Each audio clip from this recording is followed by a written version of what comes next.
Then I'm going to call the Yellow Medicine East School District School Board meeting to order. First item on our agenda is the Pledge of Allegiance.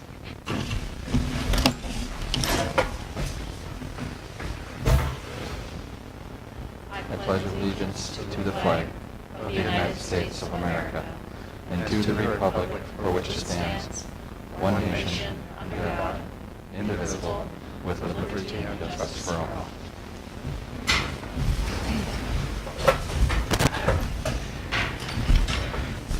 Next is roll call of board members. Start with Amanda. Amanda Lacey, Jeremy LeBlanc.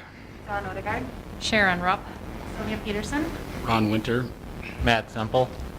Thank you. Next item is approval of the agenda. I have no additions or corrections. So is there a motion to approve tonight's agenda? I'll make a motion to approve tonight's agenda. Thank you. There's a motion. Is there a second? I'll second the motion. There's a motion and a second. Any discussion? Hearing none, all those in favor say aye. Aye. Opposed, no. Motion carries. Tonight, reading of the Wyoming mission statement will be done by Matt Semple. To provide a caring environment of high expectations that prepares every student for a successful future and instills the value of learning. Thank you. Public address to the Board of Education. There was none, Okay. other than just emails you folks are getting. Okay. And we appreciate those. Item number 7, consent agenda. Is there a motion to approve tonight's consent agenda? Motion to approve by Semple. Thank you. There's a motion. Is there a second? There's a motion and a second. Any discussion? Hearing none, all those in favor say aye. Aye.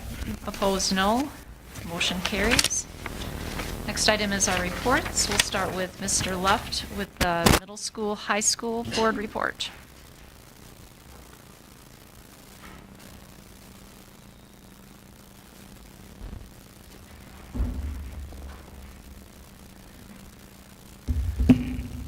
Good evening, everyone. Good evening. Never a dull moment here at the Hive. As you can tell, we have a basketball game rescheduled at the last minute to come on in, so it's busy, busy, busy.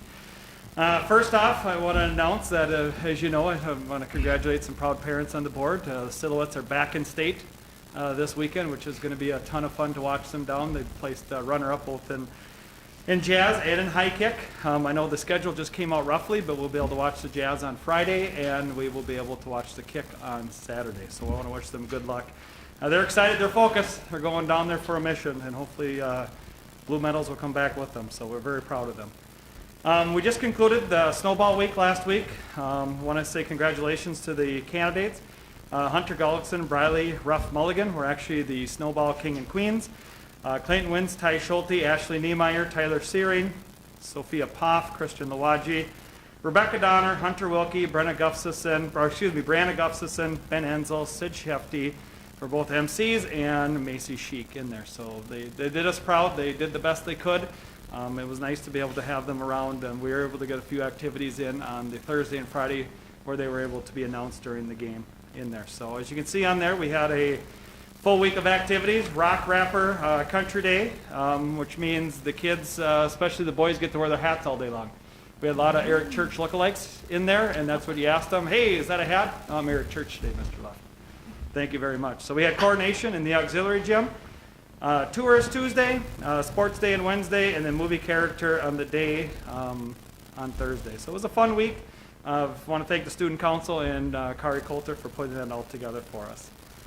Registration has begun, especially in current grades 8 through 11. This week, Mr. Schulte and I are finishing up grabbing kids to get them finalized. Middle school registration will go out this week. For our middle school kids, the only electives that they really get to choose is whether they choose band, choir, or both. So we will send it down to Google Doc and then finalizing the schedule. As I updated, we'll start beginning the registration, or the spinning of the schedule in April, and then we will be able to re-register in May to finalize classes. So we are finalizing more additional collaboration efforts. As you know, this year we were able to work with La Caparo and KMS to work on Mr. Logan DeBleek for Spanish. With the pandemic and the implementation of technology, there are a few other college level classes that we will be able to offer some of our neighbors around us. So more details to come on that.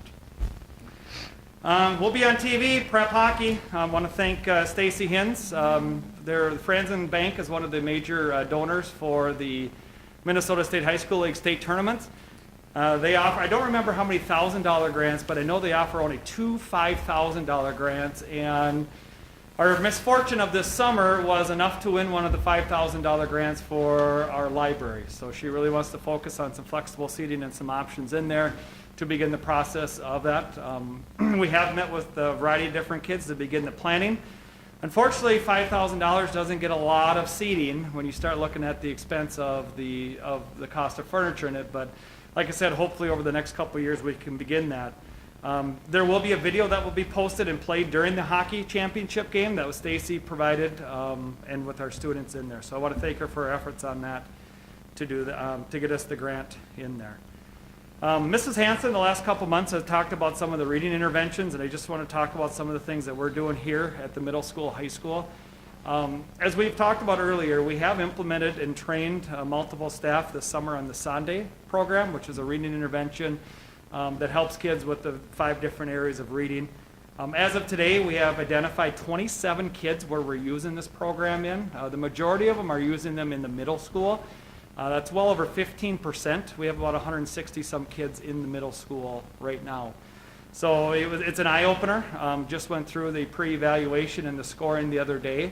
We're very thankful that we got this tool to be able to help our kids with some of the basic foundation needs even up here at the middle school level. Most of our kids are getting the interventions 2 to 3 days for about 30 to 40 minutes each. We just concluded last week. We had the ACT and the pre-ACT testing. I want to thank our friends at Midwest College for opening up the doors.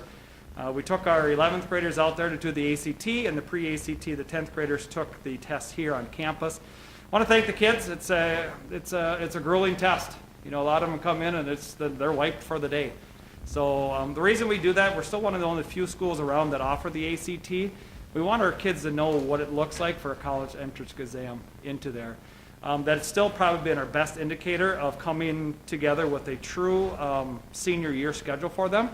Once again, we have well over 60% of our kids in the high school taking some type of upper level math class after that, saying, boy, if I'm going to be paying $900 a credit or $900 total for a math class, I better make sure my pencil is sharpened. So those results will be coming out in the next 3 to 4 weeks. They go to the kids first, and then we get the results here at school.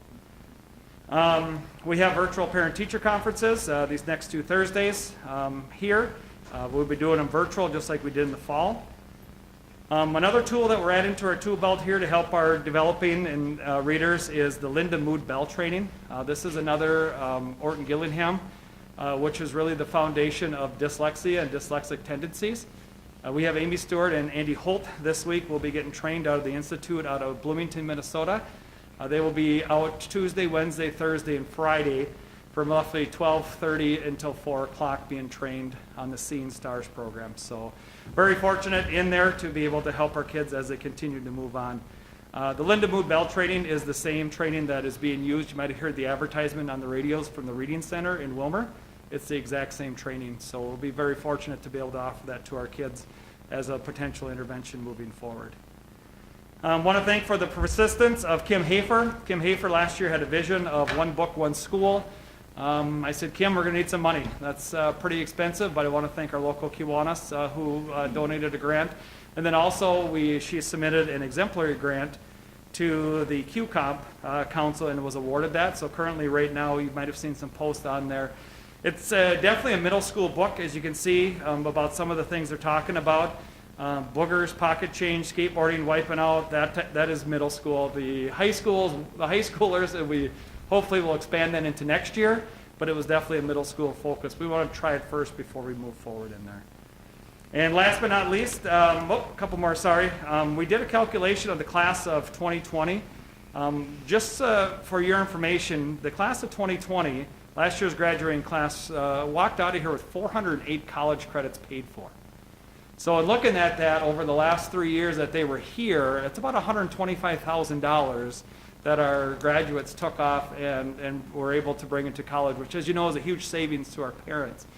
What really has expanded this program is their connection with the CTE, the hands-on collaboration that we have at the MRV CTE out there that now entails all of our kids within the junior and senior classes. So I put out there too the college classes that we teach here. We had 242 of those credits were actually on campus right here with our college level teachers. I want to bring your attention our AAA award winners, which is the Minnesota State High School League. This goes out to one boy and one female here of the college, and the AAA stands for Athletics, Arts, and Academics. And I want to congratulate Sophia Poff and Caleb Jans. They competed at the sectional level here. Unfortunately, they did not qualify for going on to state, but still very proud of both of them, both very well deserving of it. And then I have just a picture of another hallway grant that Mrs. Hins has got is for active seating. Those are very popular seats that are gobbled up right away. That was actually a SHIP grant, which was a regional grant for healthy fitness and activity. The teachers thought it was theirs, but it's very commonly the kids grab it before the teachers get out there. So, any questions? I have a question about the Sunday update. Yep. So we have 27 students that are currently in that program. And it's during the resource English course, so are they all in there at the same time? Or is that throughout the day? The Sunday program is developed to have small groups. So there are a few small groups of 2 or 3 if the kids feel comfortable. But a lot of the times they are individualized and one-on-one, or there could be in there where the certified teacher is providing the intervention and a classroom para might be working with the other kids to get them caught up on resource study halls and that type of stuff. So How many staff members do it takes to?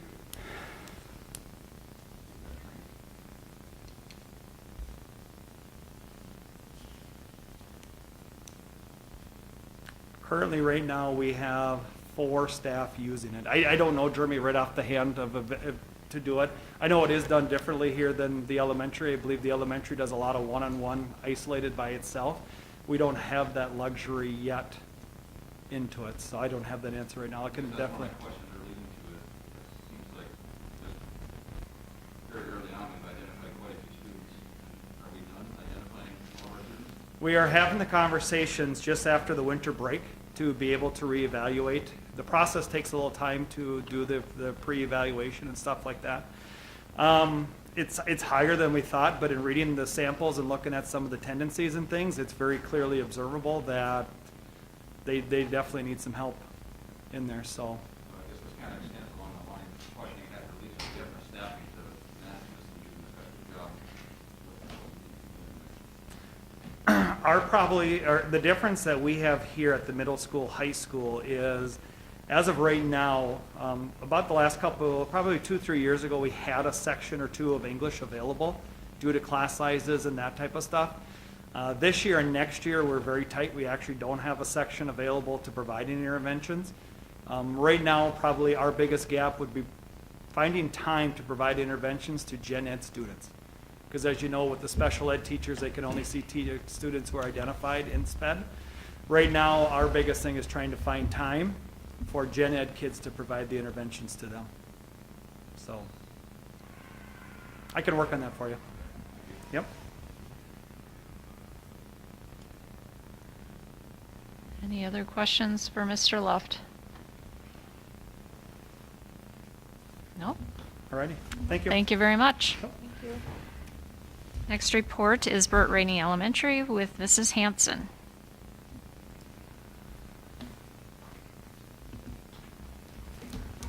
Mr.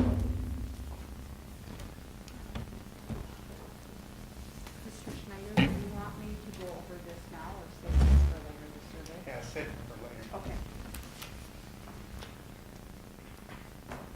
Okay, well, good evening, everyone. Good evening. Just a couple updates. Sorry. We currently have 12 students who are full-time distance learners at Burt Rainey, but I also wanted to mention that since January 4th, we have received 11 new students that were not currently enrolled with us. So we're really excited to welcome them to Burt Rainey. It was 10, but today we received a call on number 11. So we're excited to have them join us. Along with my board report, you will probably see an image of a Hello Spring Family Fun Pack activity that is offered by our ECFE program, and that is currently being offered to children ages 2 to 5. And they actually were picked up today from Burt Rainey, and a thank you to Angie Jans for continuing to do an incredible job with this program. And I know a few meetings ago I brought in a sample. This is very similar to that, it's just a different theme. I wanted to play, I'm hoping I can get this to work. Has anyone heard our preschool ad? Anyone hear that on the radio? You did? Okay. Mr. Locke, did you hear it? Remember? Sure, it's a catchy jingle.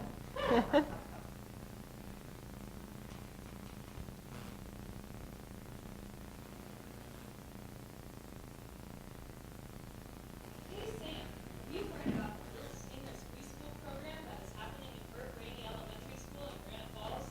I sure have, Sophia. Makes me want to go back to preschool. The Little Stingers program offers 3 options for preschool, and one of them is an all-day, everyday program.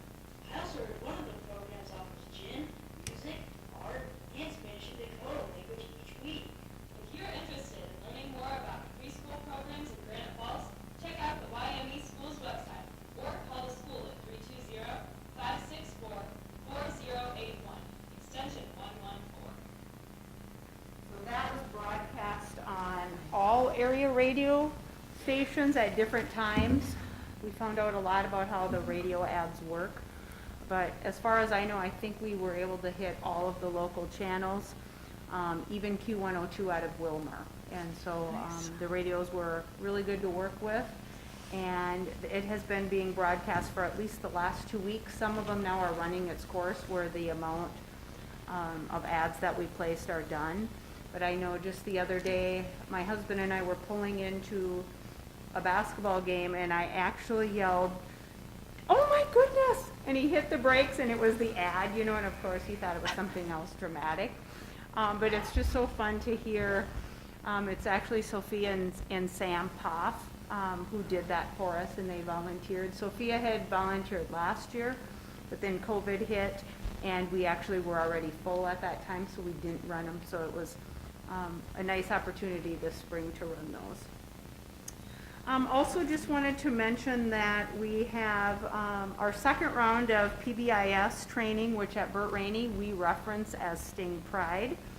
We have 9 Burt Rainey staff members, including myself, who have been involved in a 2-year, and it was a 2-year training. It was originally scheduled as 9 days that focuses on PBIS, which stands for Positive Behavioral Interventions and Supports.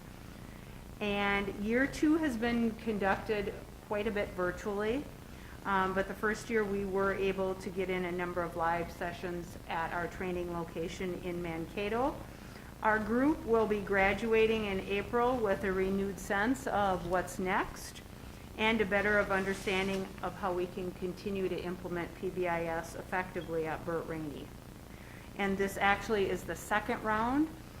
The staff prior to my arrival in 2014 had finished up a training, and so we decided it was time to kind of get refreshed and get back onto it. So we're coming up with lots of new ideas, working through our behavior flow charts, looking at discipline data, even looking at community building activities and quarterly recognitions and so forth. Ag in the Classroom is actually being done virtually this year. I'm sure some of you have maybe been involved or were aware of that in the past. You know, for many years it was held in Clarkfield, and then recently it's been moved over to Granite Falls. And that is primarily for area 4th graders. We have the following schools that are participating: Burt Rainey, Appleton, Milan, Madison, which is Lacaparo, Minneota, Dawson, Samuel Lutheran, and Marshall, Lakeview, Canby, St. Peter's in Canby, Clarkfield Charter School, St. Ed's in Minneota, and Holy Redeemer in Marshall. Presenters will be sharing links out about their presentations and topics with districts, and then teachers will be able to view them during times that work for them. Some of the topics from prior years have included farm safety, electricity, turkey, soybeans, corn, beef, dairy, and pork. We also have had a number of pre-K-12 staff development activities available for staff members, which I listed on my board report. I also included a copy of the links and/or articles that went along with these presentations. We've been really lucky to have Kate Fitzkaffis from Western Mental Health, who does work on site at Burt Rainey, and she was able to provide a session called Calming the Distressed Mind. She also did one on suicide prevention. Karen Jacobson from Merv Ed has done one on ELA standards. And you will also notice as you look down, there are some additional ones coming up for such as 30 minutes to improving outcomes for English learners. We have a YME Staff Development Day, and then we also have another training for all staff, reading strategies for struggling readers. That is all I have for tonight. Do you have any questions for me? I have one. What do the state testings look like this year? The state testing, so things are changing every week. It is definitely looking like it's going to happen. Okay. They are coming out just late last week. They came out with some more protocols, such as they're extending the window for when testing. Normally we're done that first week of May with math and reading, second week with science. They've pushed that out a couple weeks.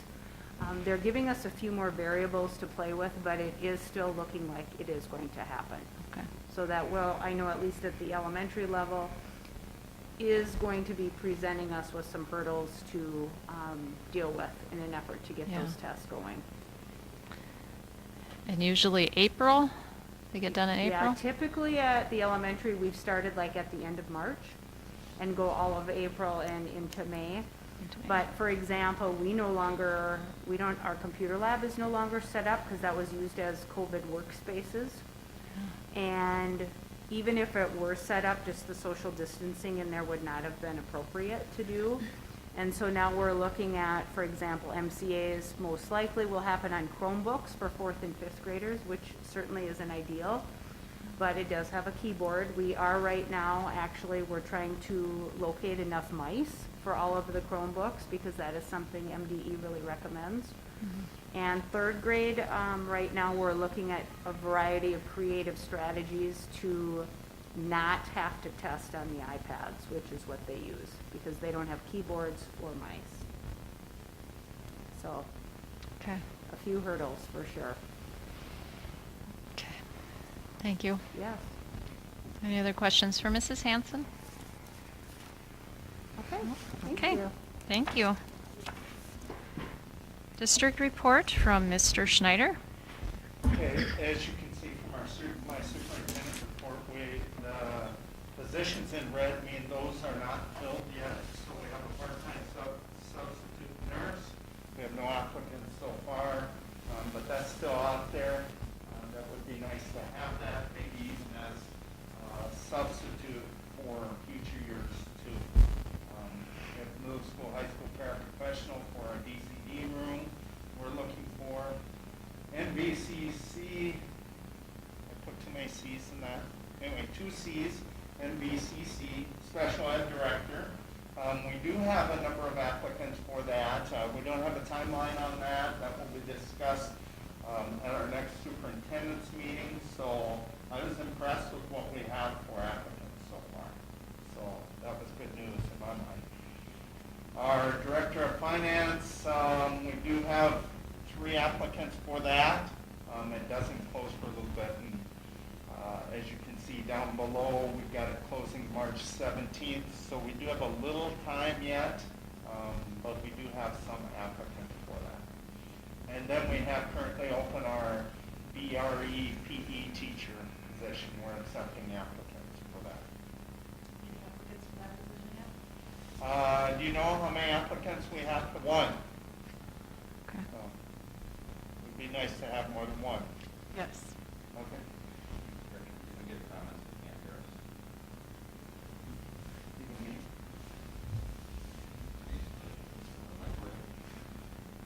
It's registered here. Okay, all right, I'll be a little closer to the microphone. So that's where we're at with those open positions. Vaccination update, despite our fears last Monday and Wednesday, however you want to look at it, we lucked out very well with the second doses of the many people that received their second dose for COVID. Thank you to the staff that stepped in to help cover for everyone. We were definitely able to keep the doors open, so it did not negatively impact us significantly.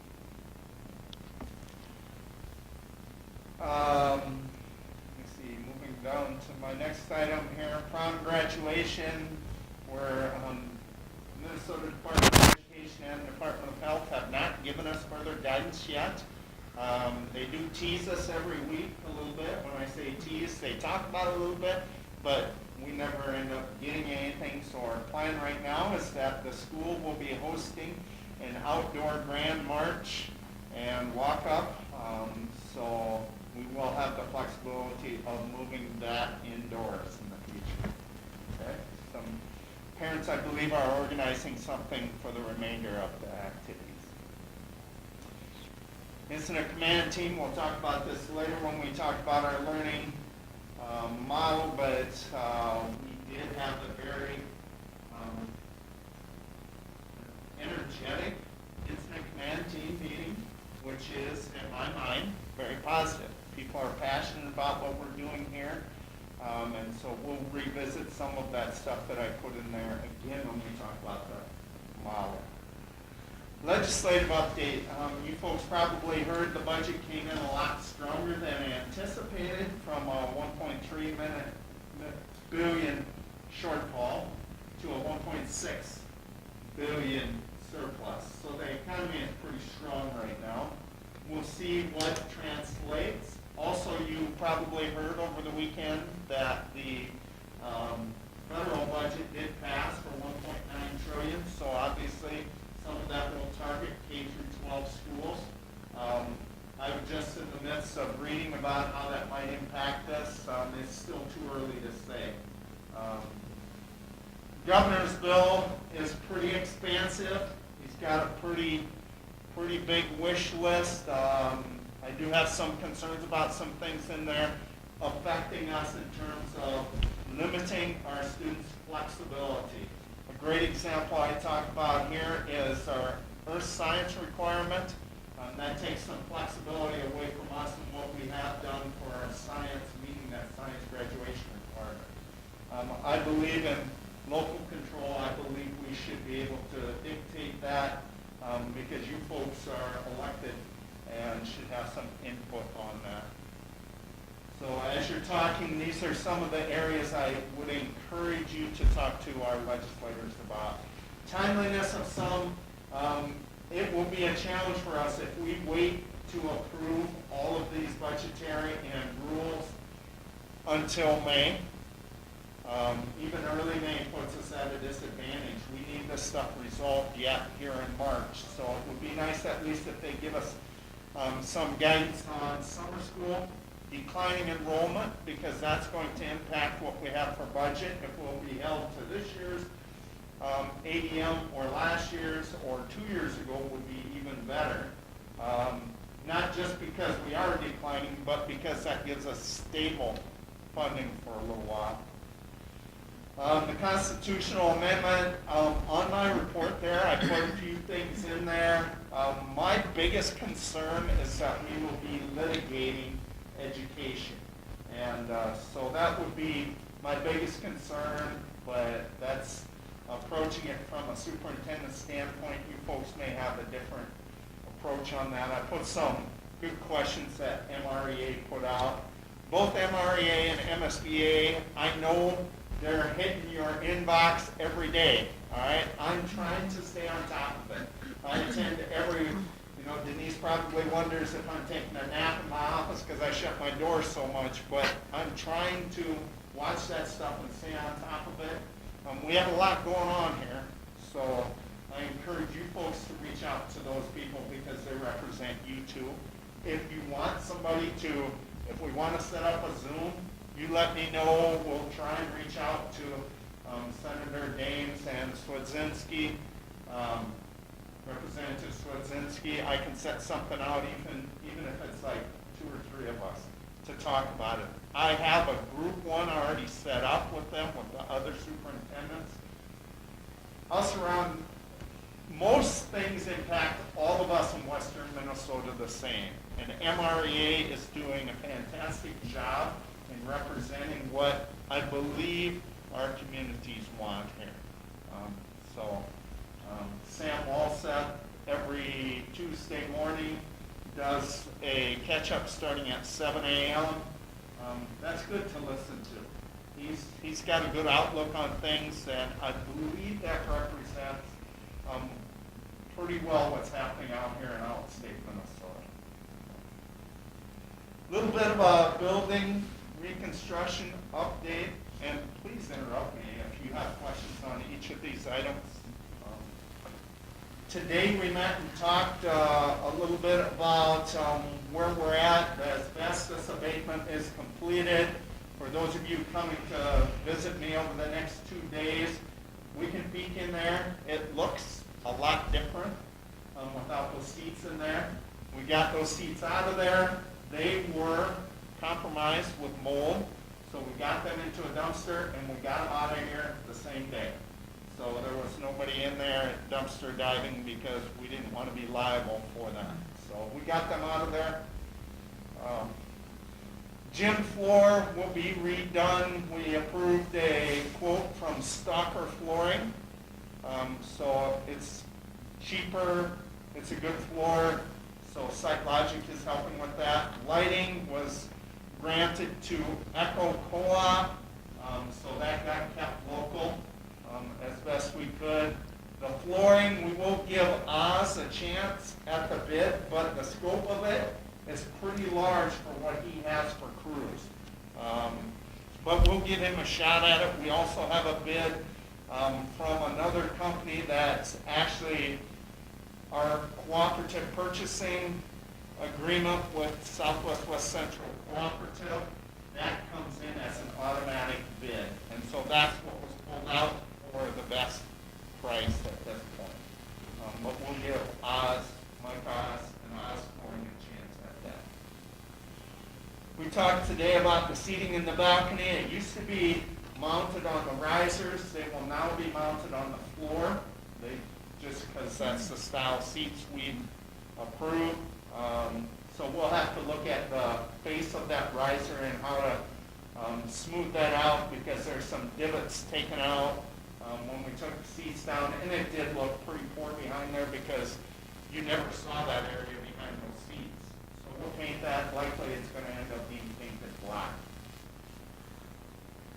Rigging and curtains, we're still seeking some clarification on that. Either way, we decided that we're going to make them dead hang, which means that they will not be winched. I am getting an alternate price for winching the lights because the lights do occasionally need to be adjusted. Timeline, the abatement will happen probably sometime between now and early April. That will likely take a solid week, but they give us a big window. I don't think it will take that long. We'll try and get that so it does not interfere with cost as much as possible, but there's going to be some inconvenience that time. We want that done so that the other construction can start May 3rd. And we want to have the scaffolding up at that time too, because we want to start it on May 3rd because we don't know what we're going to find up there. So we want to do that. We're still looking for some quotes for things such as the ceiling, wall reconstruction, and the scaffolding. Ron, I think you were in and out of it. Anything you want to add to that? No, I think you did a good job. No, it's good. So most of you have scheduled your catch-up with me, so that'll be good to go through that and even some of the stuff we're talking about tonight individually. Minnesota State High School League constitutional amendment to add members to the Board of Directors was approved overwhelmingly. Oh, plenty of support for that. And the rest we'll talk about in the different action items. Okay, any questions for Mr. Schneider? Okay. And we'll move on to celebrations and recognitions. And this is the part of the meeting where we get to thank and appreciate, show our appreciation for all of the great things that our staff does here at the school.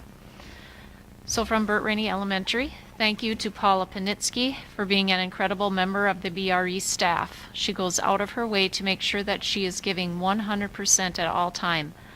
Paula pays attention to details and is willing to take on any task given to her. She is willing to go the extra mile to make things go smoothly for the students and staff.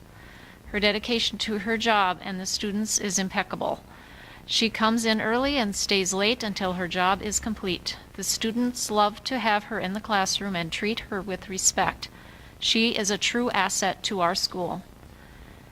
Thank you to Christina Blackwelder for being an amazing teacher, always going above and beyond for her students and making sure they all feel loved and cared for.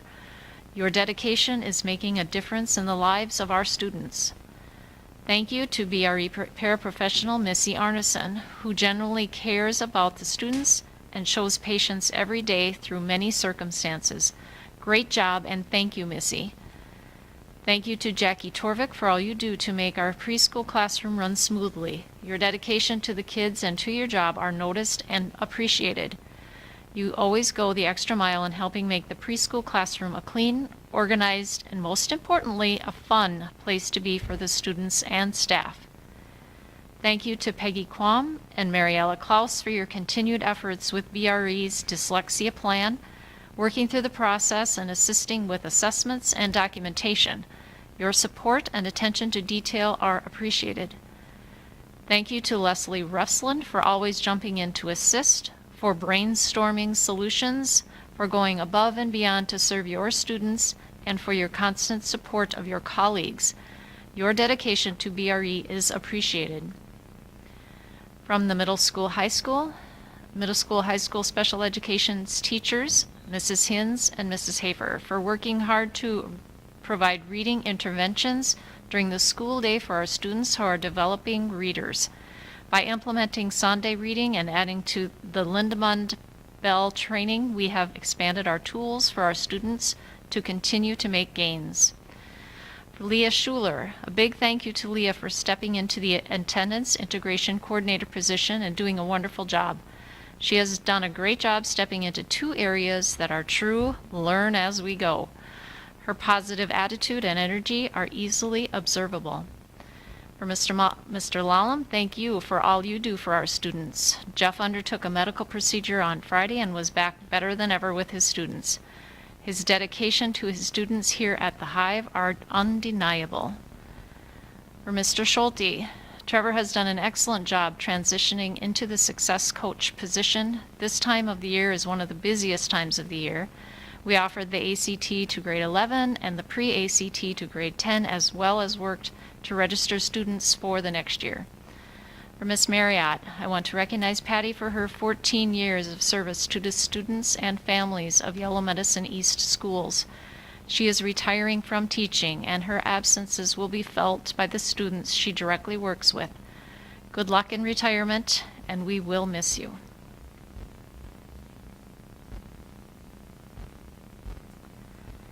Next item is committee reports. The Finance Committee. Jeremy or Sonia, do you have?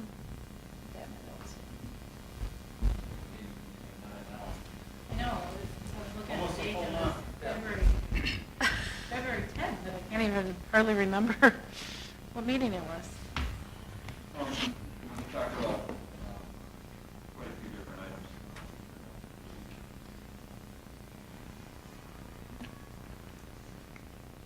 We talked about the budget summary and gave updated figures from where we were at currently. Looking at this year's projected deficit for 2020-2021 $20,000 after the adjustments, and next year we're projecting a deficit of $507,875. Now that seems like a very large number. But we're hoping with some of the funding that's going to be coming from state and federal that we may be able to try to balance all of that, at least take some of that and carry some of that over for us. And we'll still be deficit spending even after that. But to make staffing cuts, I think we decided that we should probably try to stay steady on that and not make any cuts at this time. Yep.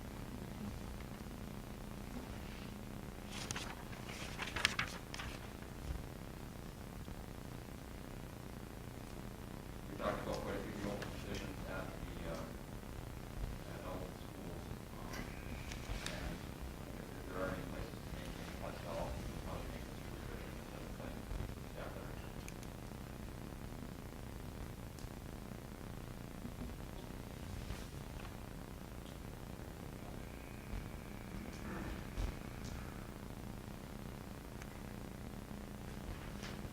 Yeah, sounds good. Any questions? Okay. Next is a negotiations committee report. We met February 16th, the 25th, and March 2nd, and that is going to be ongoing. I think we're going into executive session later to discuss some more strategies for that. Okay, Building and Grounds Committee. Ron? I guess the building and grounds, we talked about our capital outlay budget for this coming year, as well as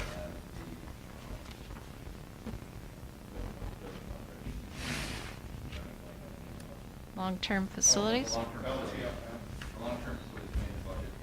So, quite an extensive list of both capital outlay and facility needs. So taking a look at what we have in the budget for each one of those and trying to, take care of as many items as we can without using every dime going forward, of course. So, but some hard choices to be made. I think we've taken a look at a couple of things. Some playground needs that we're going to get some more information on and bring back to our next meeting so we can kind of maybe make decisions on that. That related to potential bonding for money if that would be possible. And then there were some items not over there. Oh, that's what I was trying to go through here. Track. Yeah, that was. And we were able to wait on that one more year, or that was something that we did with. How about the snow removal? Snow removal, is that at the parking lots? I see a little. We did our own snow removal, all right, but, well, we don't have a place to store or to bank our snow.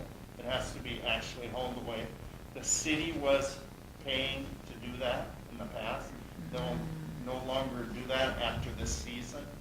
And so we'll hire that same contractor. We'll just have to pay them their hourly rate to haul our snow away. We'll still be able to put it out in the street, but it's got to be hauled away. So, and then the other thing related to that, I'm sorry. No, I just had a question. What changed? Why is the city not doing that for us anymore?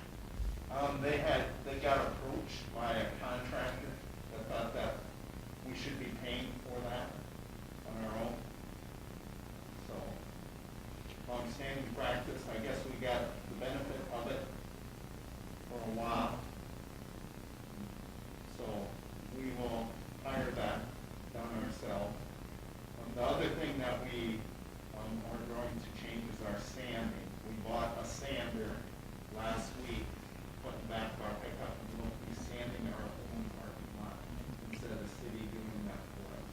which that's probably a win for us because sometimes they get busy standing their own streets and don't get to us quick enough.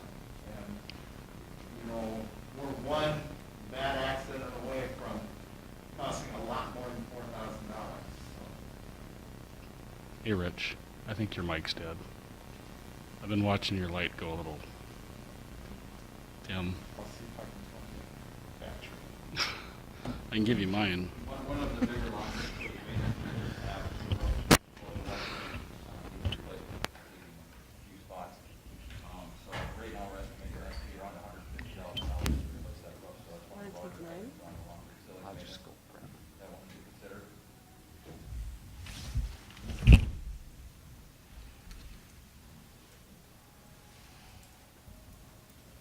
And which scoreboard was this that we're selling? Ron, do you remember which scoreboard these were that we were selling? The which one? Oh, okay, Got switched out for the, okay. The Espelin gym. Okay, yep, sorry. okay. I still call it the new gym. Okay, any questions for buildings and grounds? Any more? No?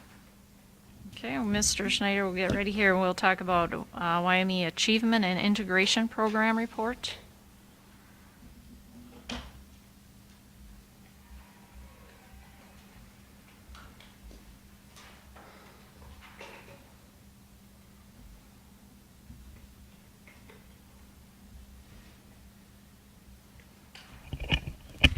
Is that better, Denise? Test, test.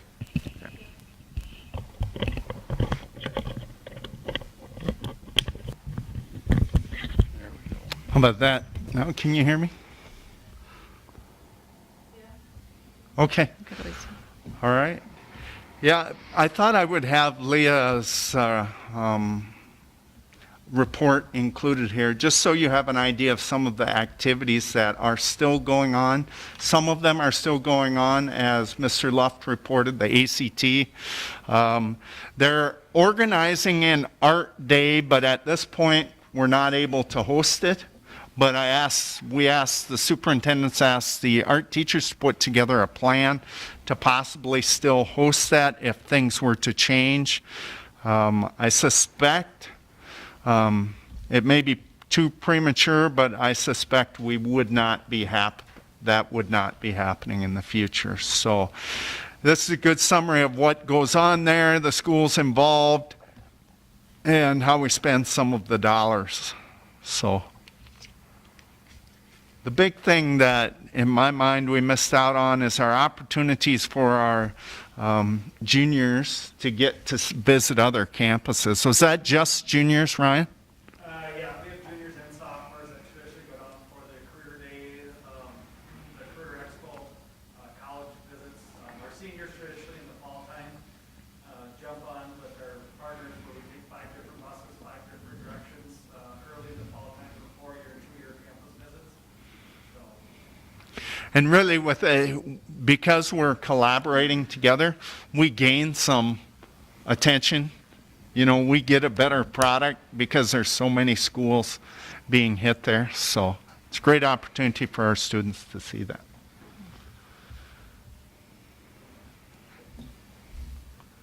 Okay, anything else on the, I have nothing. anything else? Okay, any questions regarding that?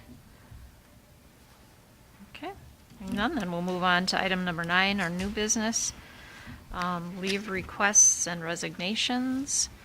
We have one resignation, Burt Rainey Elementary physical education teacher for Mary Gray. Is there a motion to approve Mary Gray's resignation? LeBlanc will move that motion. Thank you, there's a motion, is there a second? Second by Odegaard.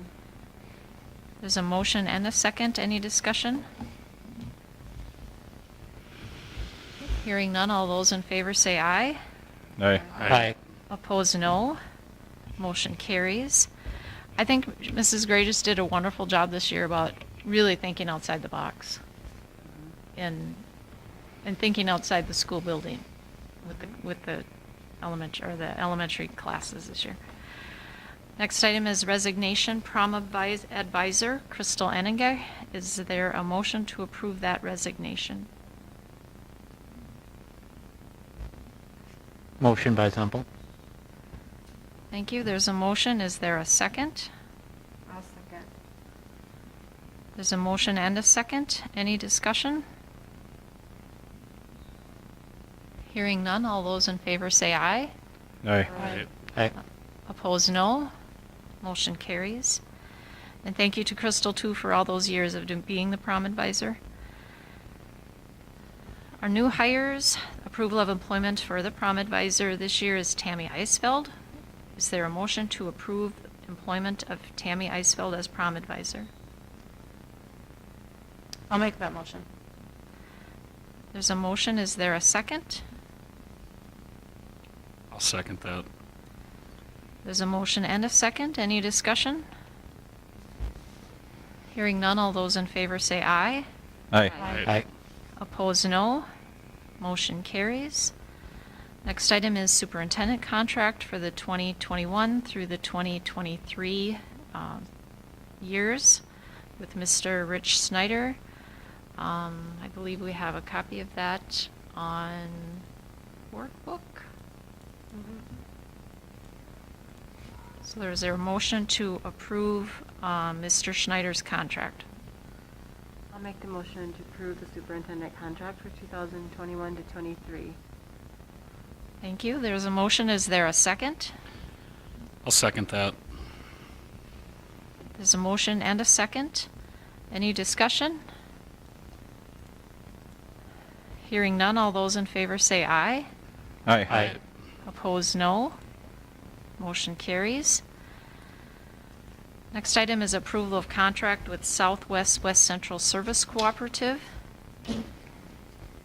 And this is for our technology Correct. Technology services. services, yeah.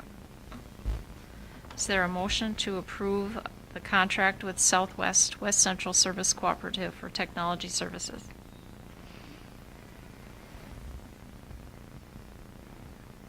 LeBlanc will move that motion. There's a motion. Is there a second? Second by Zempel. There's a motion and a second. Any discussion? Hearing none, all those in favor say aye. Aye. Aye. Opposed, no. Motion carries. Next item is learning model adjustment. So this will take some discussion. So, Mr. Luff and Mrs. Hanson, you probably want to come up so we can pick up anything that you folks say.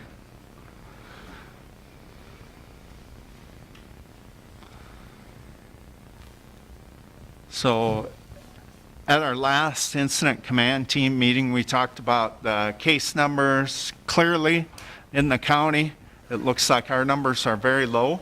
So it seems safe that in terms of the numbers, that should not be an obstacle in not having students here on Friday.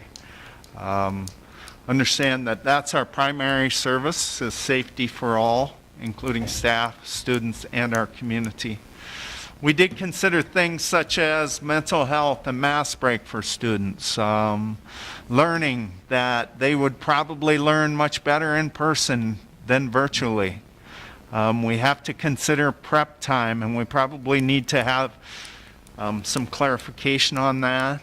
We looked at the number of students that are in distance learning. I believe right now, or when I checked it Friday, it was 44 in the middle school, high school, and 12 in the elementary. Speed of return. And when I say speed of return, that's what date, if we were to choose to come back, what date would we come back? The role of the committee, superintendent, and the school board. I remember at the beginning of the year, we had a lot of discussion on whether you would empower the superintendent to make that decision on his own. And you did grant me that power, but there comes a time when, unfortunately, we're all going to have to weigh in, and I think we need support of one another. So our school's plans, we do have fairly extensive plans like all the area schools.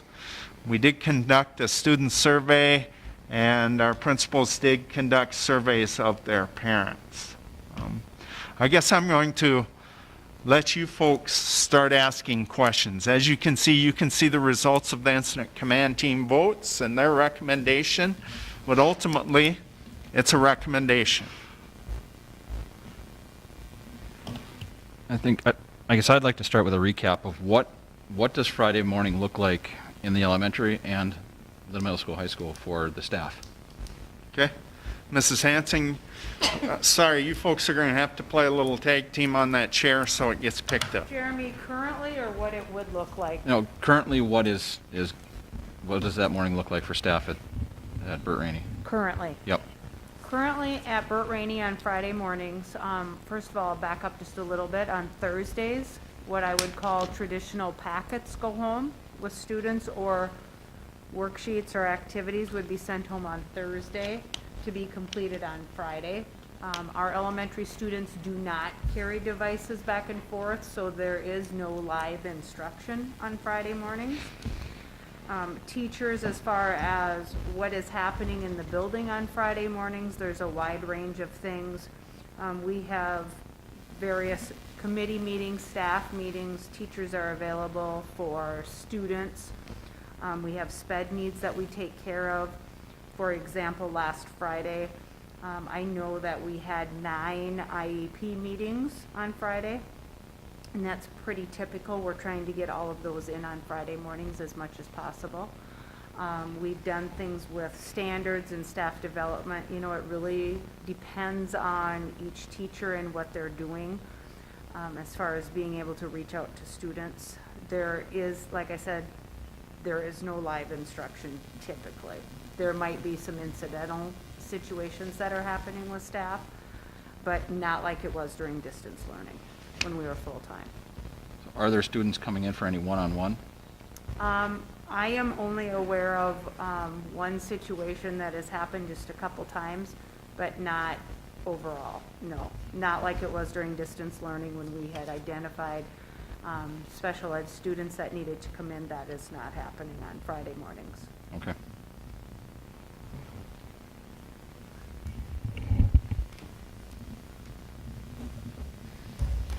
Our day looks a lot the same, Jeremy, as Burt Rainey does. We do, as a middle school, high school, we use our e-learning model, where each hour of the kids that are here, it's about a 20 to 25 minute lesson that is pushed out through Google Classroom by 8:15, 8:30 in the morning. We've used a lot of the same time for the IEP meetings, curriculum work, a variety of different work in the morning time. We do average probably 20 to 25 kids on our campus that have been coming on to get extra work. The students come in, we use our academic liaisons and also Christy Clausen, a study hall teacher. At that point, then they reach out to the classroom teacher to go in and get help and work and that type of stuff. We do that until 12:30 when the kids leave, and then obviously we use the rest of the time for prep time. But we've used the services of Merved. Brandon Ramo come in and help us with our math and our science standards. Karen Jacobson has been over to help us through our curriculum review process of the English department as well as the health department. And then most recently we were able to access the Southwest West Central Service Co-op to analyze how our winter data did in STAR for reading and math, and what are the next steps that we can do in there. So, As far as assignments for the middle school, high school kids on Friday morning, is that a special assignment just for that day, or is that just a continuation of the week's lesson? it's a continuation. In looking at it, we asked the kids actually told us exactly what we're being out there. You know, the teachers were saying they were given 20, 25 minutes. The kid says, yeah, we have about 20, 25 minutes of class time. A lot of it's reading, a lot of it pre-reading. There's also been, the second most was in there was actually tests and quizzes that were given during that time in there. So that's primarily what it's used for. It is a continuation. It's not a special one-day assignment. You know, and asking the teachers, the majority of them did say that they're about 80 to 90% where they normally are. which I thought was actually pretty good, saying that we've been probably 2.5 months we were distance learning. So we're pretty cognizant of that as well, just to give some feedback of where they thought they were at with their curriculum. Do you feel grades are looking different than they would on a normal? We did an analysis of the midterm F from previous to before.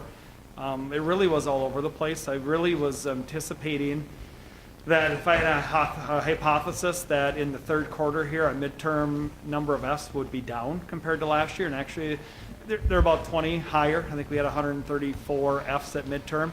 I really thought that'd be different because all the kids were here 4 days a week into there. It really goes up and down, so I really don't have anything concrete in there. As you know, when I shared the F report by quarter, it is a little higher than if they were not here so far during the year of COVID. So.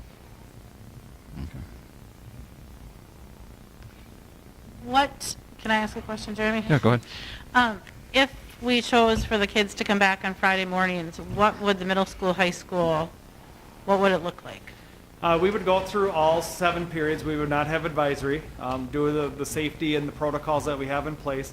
We would still run 6-minute passing time, but we would have 28-minute classes. So you go period 1, 2, 4, 5, 6, 7, and then actually 8th period, we would run our 2 lunches. So we'd get most of the middle school in the first half of lunch, and then the high school would be the second half of lunch, and we would dismiss at 12:30. And so do you think a lot of those classes that will be held during the day, it'll be the instruction like it was through the week, or do you think a lot of those classrooms will be using it as an extra study hall since they only have 28 minutes? I think we're at the point right now, Sonia, where it's March and we know where we're at. We don't have the luxury of just having a study hall. I think if we continue on to know if we're going to get through everything with our pacing guides and stuff, we have to keep moving. We have to keep moving forward. That could be more of the same, more the reading and help time and those things. You know, there has been some positive things out of it. We've been able to really work with some of our populations that have really struggled with missing work into it. But also in the hindsight, once we focus on one, then it seems to leave a gap somewhere else. So, no, I think we would continue to move on and continue to teach. How long are the Just like we class normally periods right now? would. Right now, they're about 46 minutes. 46 minutes, Yep. and it would be down to 28 minutes per class period? Yep. Okay. Thank you. Yep. Mr. Luft, I have a question. So you talked about these students that were getting the 1-to-1 extra help on Friday mornings, and if we came back to school, on Friday mornings, how would that impact those students in a negative or positive way, or maybe not at all, or what do you think about that? Some of it too, we still have the time between 12:30 and 3 in there to be able to provide some interventions. We're still very fortunate. We have academic liaisons. Christy Clausen is a study hall teacher. We have our paraprofessionals available too. So like I said, it might just look a little different. The one thing we haven't quite ironed out yet, the biggest thing that I think is an advantage for our kids that are coming in, especially the ones that come out from outside of Granite Falls, is the transportation. So that transportation in the morning and at 12:30 is key for many of them coming in. So that hasn't been ironed out yet to see if we'd be able to offer some type of transportation or not to them. So if teachers are tied up with prep and PLCs on Friday afternoons, the only ones that would be available for that 1-to-1 instruction would be the liaisons and study hall and teacher, the correct? paras and the, okay. Are you getting, either one of you, getting a sense from staff what they're feeling they need, what students need?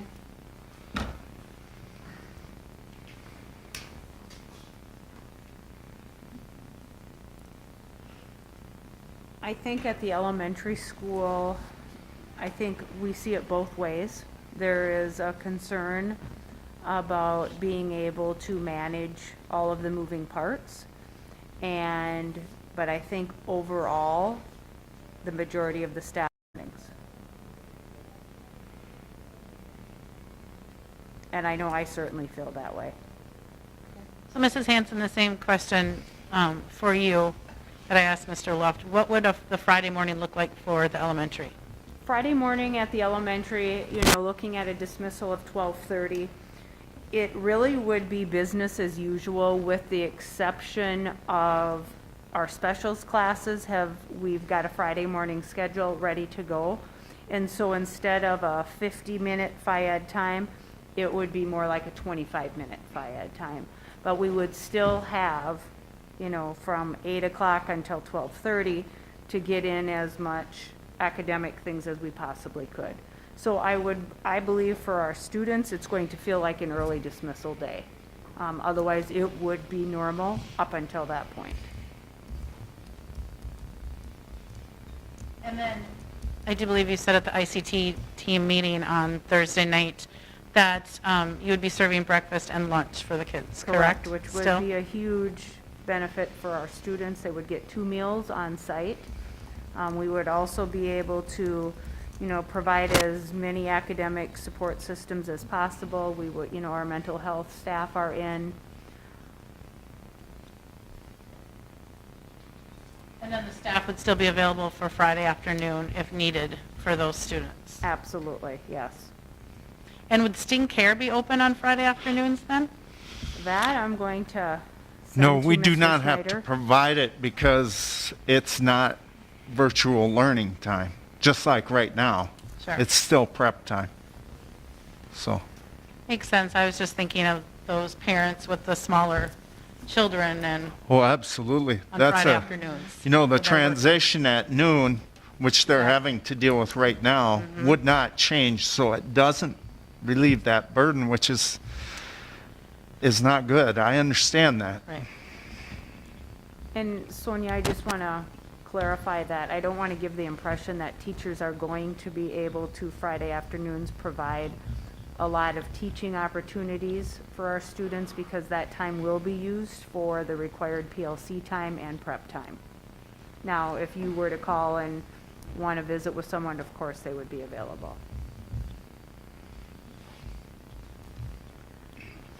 So Mr. Luff, same question that Mrs. Hanson, about what's the pulse that staff are feeling that they need, that students need in the middle school, high school, when it comes to Friday morning? We actually talked about it quite a bit on Friday. We're here for kids. We signed up for this job for 5 days a week, so if that's the way that we go, then we'll be ready to bring them in. I think the biggest thing in what I've heard is just how much we've adapted and changed in education, as we have college kids that are sitting in the dorms 5 days a week doing online learning, how much we've adapted our own teaching. From just thinking of having conversations with teachers during their teacher observations to say, it'd be really nice if we entered more technology in that, and now with COVID, now we are, and do it. So I think it's pretty well split. I think into it, some of it is, there's obviously the safety concern. If I had one thing to say is another schedule change. We feel like we're finding our groove right now, but that's whether they're here or there. The one thing we've learned after a year is we have to adapt to whatever the situation is. A lot of them say, if they're here, we're going to teach them, we're going to keep going. But if there's also two is, teaching the kids the skills that they're going to have to use at the next level is kind of what Friday is with the online portion, with the Google Classroom and those types of stuff. So I really think it's either way. Okay, thank you. Into there. I think they do like the advantage of those 20-25 kids that we get to have. In large chunks of time, it is nice, but obviously if we come in, we'll adapt to find new ways of supporting them, so. Thank you. One more question, Ryan. So what would promote, I'm trying to look at the best possible education for our kids with what we've been through. Obviously, you gave explanations for distant learning, online, however you want to call it, on Fridays. To me, it would still come back to, you're talking Fridays, we need to basically keep things flowing, we won't have a change. Do you feel we can continue with the system we're going on right now and do what you're saying, or do you feel we should be switching to in person, bringing these kids in to accomplish? I know I said a lot there. What I'm trying to get at is, the question was asked as far as, where we're set up with Fridays and how would we use it? Would we use it as a study hall or would we use it to learn? And you said we definitely have to keep things rolling. Do you feel we're getting enough out of what we're doing on Fridays to do that versus having them in person in front of a teacher? The current 5-day-a-week system works for most. Also, too, some of the online thing we're hearing works for some, too. There is no perfect model for any of our kids or all. One thing we've used this year, all and never, are big words. Right. So Agreed. really is most, yeah, most of our kids will benefit from in. There is a small population that would be okay on Fridays being off campus. But vice versa, the in there is if we're 100% remote on Fridays, there is a small amount of those population that it doesn't work for them either. One thing we haven't done on Fridays is we've invited everyone to come in, and we would love to have them all. Obviously, we wish we were perfect in both models, but it's not because of lack of effort in there. You know, I use the statement a lot, Ron. The number one indicator for for kids' success is the classroom teacher, the effectiveness of the teacher. So I would hate to go against research to show that kids not in front of their teacher Right. would not be as effective. There are some that online learning has been okay for them in there. So to get back to your question, yeah, kids, I mean, we signed up for this job for 5 days a week. We knew what we were getting into, so. Well, and the other question, this is kind of for Rich and everybody, you know, as we started this journey and as we started watching COVID numbers, as we watched them go up, we watched our learning model change. I never expected, as the numbers started dropping, that we would have as much discussion as we're having to bring the students back. I thought it would go this way. I'm trying to weigh out the options on what's better for everyone. But I mean, when I look at the numbers and I look at where we're at, I don't want to say I just assumed we'd go back to normal because we know that's not where we're at right now. And I think the governor has a big part in this. He's not allowing us to go back those 5 full days without any kind of, you know, the 30 minutes a day of prep time. That's what's kind of holding us back. Correct. And so, I mean, if he didn't have the influence in it, it would be different. But that Oh, don't yours. make up for the half a day, I guess is where I'm at. And I get what we're saying. I mean, I've looked at it both ways. I've listened to parents from both sides, and I think we all have. I think And- we've heard, we're all getting the emails, you know, about parents. We're all talking to parents on the side, what's the best interest of their kids. You know, we're hearing many different views on this. And it's very hard, and I wish there was a perfect solution, but it's not. One of the big things that I see is these darn masks. I mean, I feel like the kids need a break from these. You know, that is one big thing, and that's what they're getting on. That's what they're probably getting on Fridays. They don't have to wear the masks. I mean, that's not enough to say let's not go back Friday morning. I get it, but that's just something to consider too. It's like they get a mask break. We all need them. right, and I don't disagree with that one bit. And I know I brought this up on Thursday night. If we look at this from an educational standpoint, and I've said this a million times, and Sonia, we've been through this, does it make sense from an educational standpoint not to have the kids in front of their teachers for a 28-minute period for a Friday morning? From an educational standpoint. I get what we're saying about the mask, I get what we're saying about the mental health, I get all of it, but what I keep coming back to is the educational side. I can't say how Friday is going for everybody at home. I can't say how the assignments are going for everybody at home. But I can't help believe that we couldn't do a better job in here on Friday mornings. I don't want to take anything from our teachers. I don't want to take prep time away. I know we need to do what we need to do.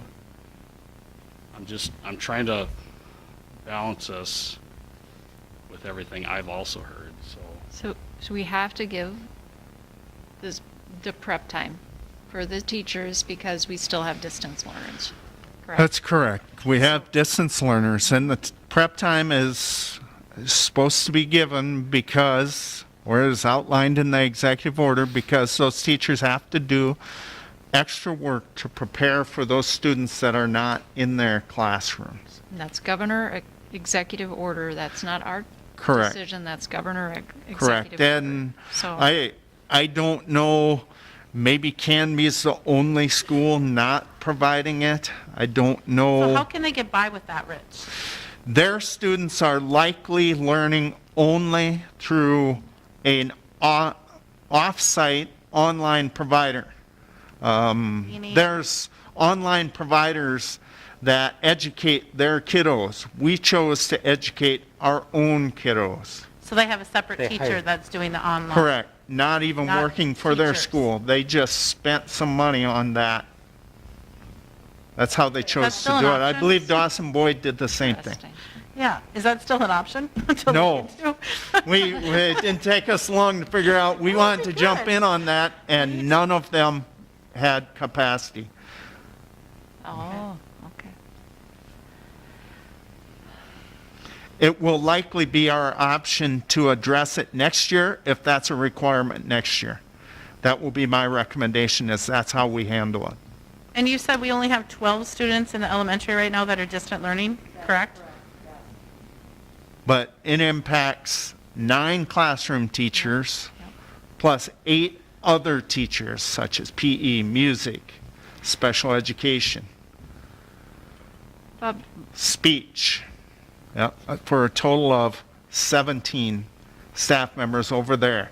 Now at the middle school, high school, almost no teacher. In fact, I don't know if we could come up with any teacher that does not have at least one distance learning kiddo. Because there's 44 of them at the middle school and high school. And originally, I put some pressure on these guys. I said, we got to figure out a way so that we don't have to. And that's why we came to our resolution in November. And we're actually ahead of the curve of what the executive order said. We need to provide some prep for these people. I totally agree with that. I mean, I get it.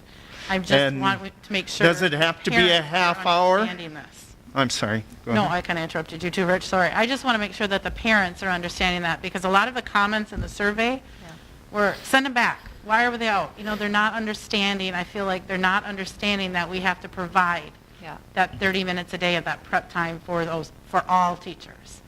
I will say our teachers are working very hard, but it's like superintendents, it's like It's everybody. everybody.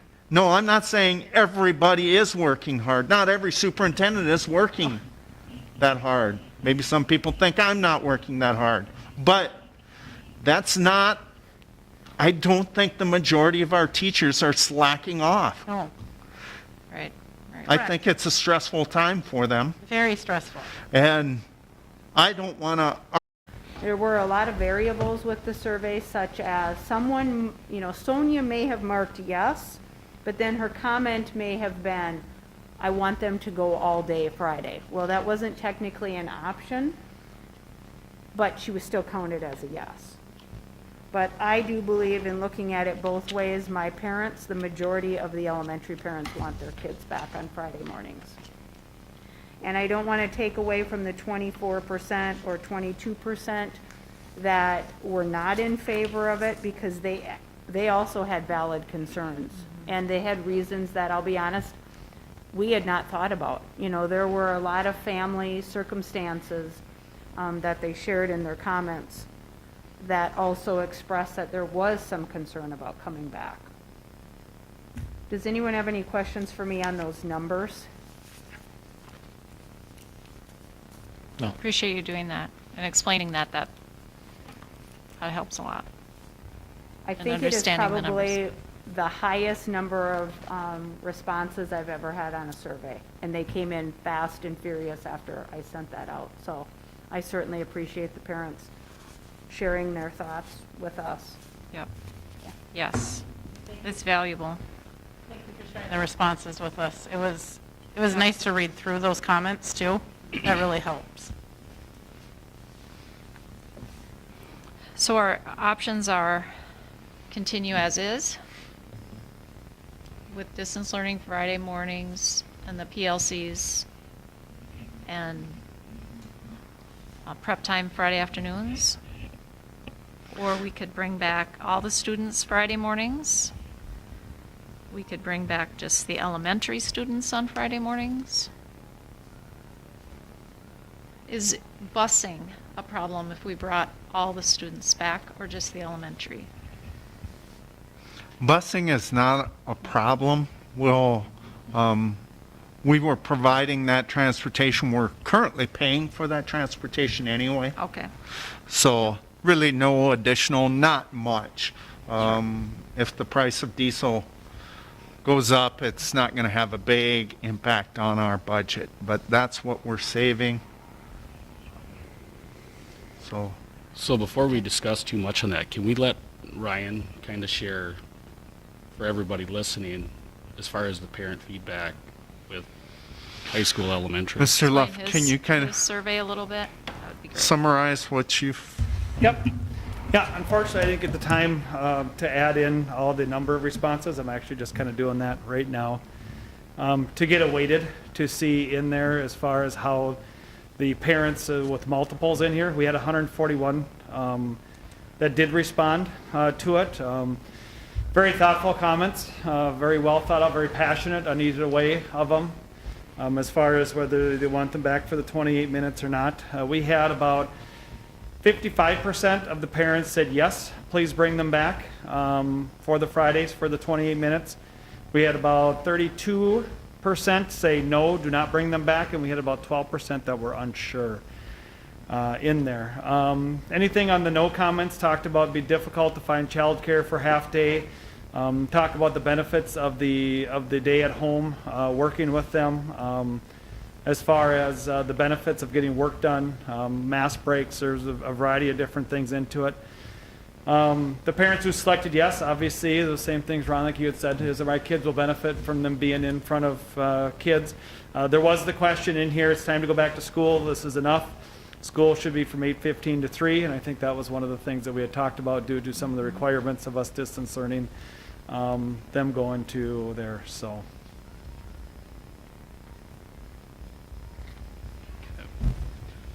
So it's pretty safe to say that both our buildings are pretty in support by our parents. I think I noticed a lot of comments amongst, I would say, the undecided and or the yes, bring them back comments. There were several comments in there that either way they're okay with the decision. So I think that kind of struck out to me in some of the comments that were made by the parents.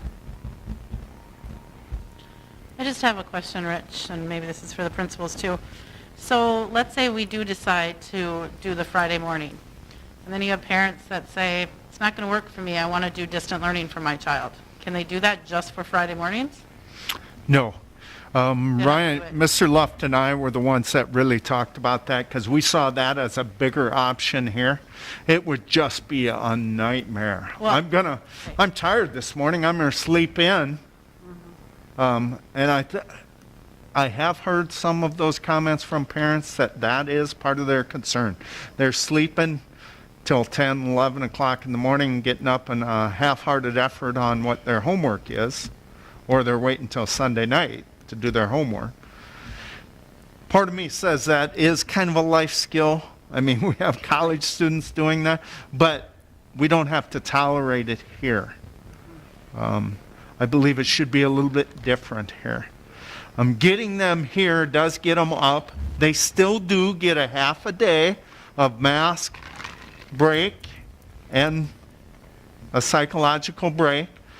Downside is we're still going to have practice at our normal time unless all the coaches can get that covered at that early time. So we're going to have that little gap there. So that might be an option, that the practices can be moved up right after school?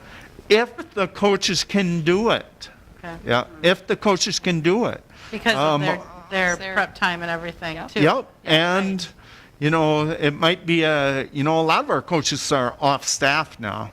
And unfortunately, some of them will not be able to flex that time.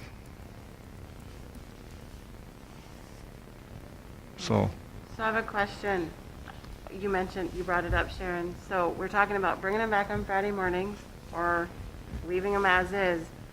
And then you also threw out elementary come back and high school don't. And I want to hear, why would we separate the two schools? I guess I would need to hear why we would do that before I would want to even entertain that as an option. Because I just feel like either we're educating our students because of safety or whatever 100%. one way. I don't think that any age is, I promised you I was going to play devil's advocate, so I'm going to sit on both sides of this issue. thank you. All right? Elementary kiddos, all right? Very much advantageous for them to come back. I don't think there's many people arguing this, that for the same reason. But let's talk about our middle school and high school. Right now, what they're doing for those students, he said 20 to 25. I would say there's some still at home that are getting some intensive assistance. So that 30, maybe 35 kiddos are getting some intensive assistance of some of the most needy students. They are getting attention that they likely won't get on Friday morning. Okay? So that's the one side. All right? Now on the other side, that mental break, all that stuff is sitting there, and that does mean something to us. Plus, unfortunately, we asked our students what they thought, but that's part of the maturity process. Sometimes we understand where they're coming from.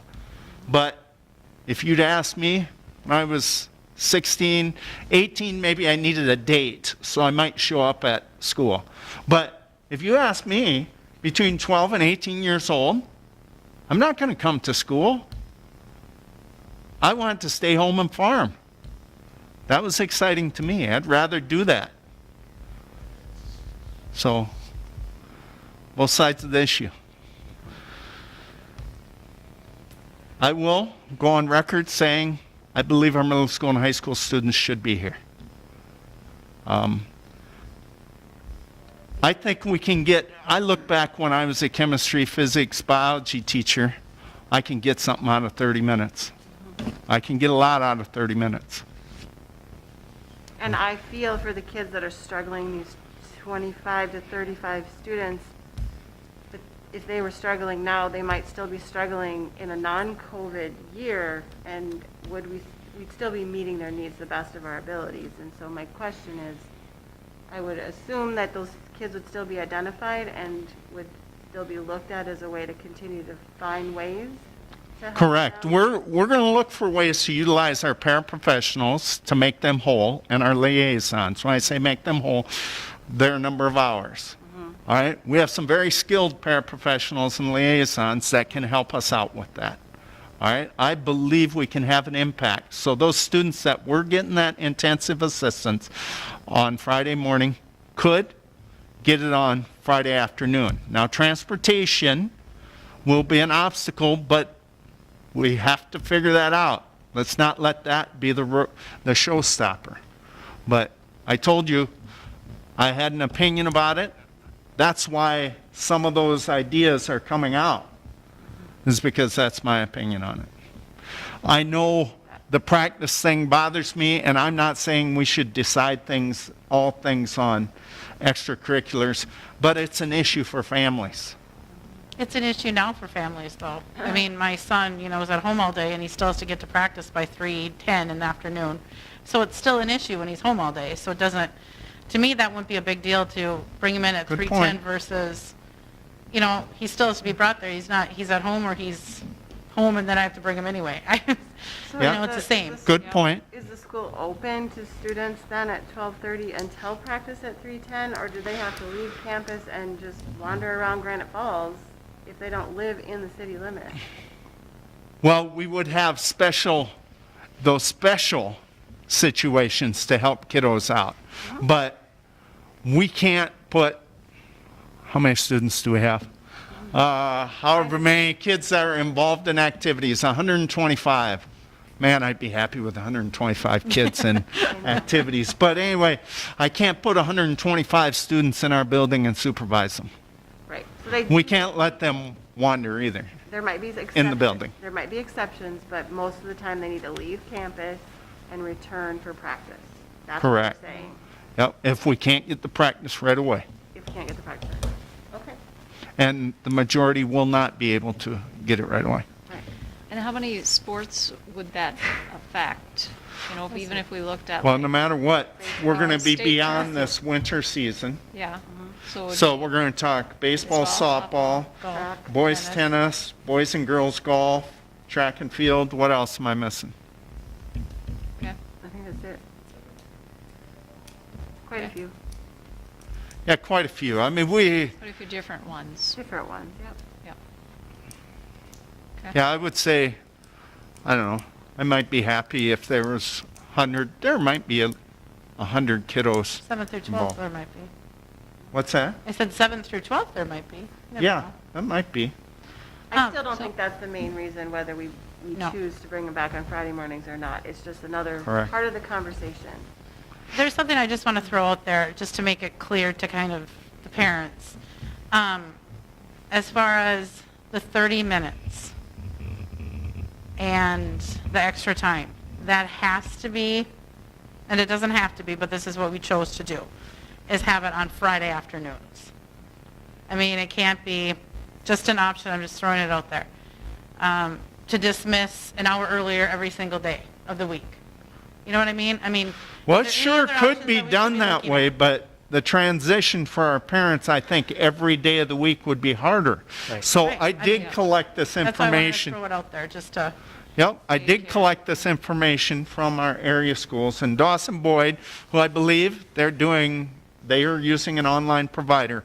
But what he said was that they're giving them 15 minutes at the beginning and end of the day. So I can't believe that's a good solution for us.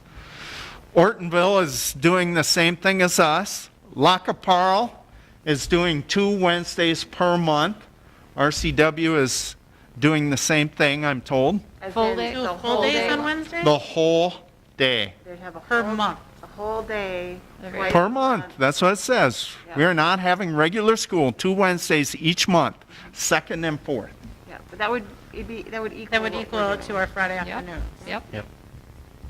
Montevideo is doing the same thing we are. Friday afternoons? Correct. Distance learning in the morning. They're So, distant learning in the mornings. They're not in Correct. person yet on Friday morning. Kate, all right, I'll read it to you. Montevideo is doing an early dismissal every Friday or the last day of the week, and that covers the additional planning time for that week. Grades K through 7 have classes in person on Friday morning, and grades 8 through 12 have distance learning on Friday morning. So K through 7 are there, 8 through 12 are not. Lakeview released at 1 p.m. every Wednesday. Benson, early out every Friday, just like us. But they're back in the morning as well. I don't know. Person in the He morning. didn't put that, so We'll assume. So is there, I'm pretty sure they are. again, just thinking out loud, you mentioned that some schools are distance learning. Does that mean that they're doing like Zoom education on Friday mornings for that 8 through 12? I think you said it was, I don't remember what school you said. Yeah, Montevideo. Montevideo is doing live instruction. Live instruction is probably a better way of saying it. But 8 through 12 is home and K7 is on campus. Is that something that, what would that look like if we did something like that? It would be just like that. It would be live instruction for up until 12:30. So Like the we were teacher would be doing that live via Zoom during that time, But then you have like right? technology. I don't want to put words in your mouth. You'd have Correct. Our student body, I think of all of them, that of the 273, only 4 said we would like to do it soon. I think they're zoomed out. We all are. We all, Everyone else. Yeah. But would that be an option, but then the elementary doesn't have devices anymore? What's going to be easier for a teacher? Are we putting more pressure on our teachers? Can either of you speculate which would they? Well, it's probably Mr. Luft only because we're not going to send devices home for a half a day with the elementary kiddos. But with our numbers where we're at, what do we want to do?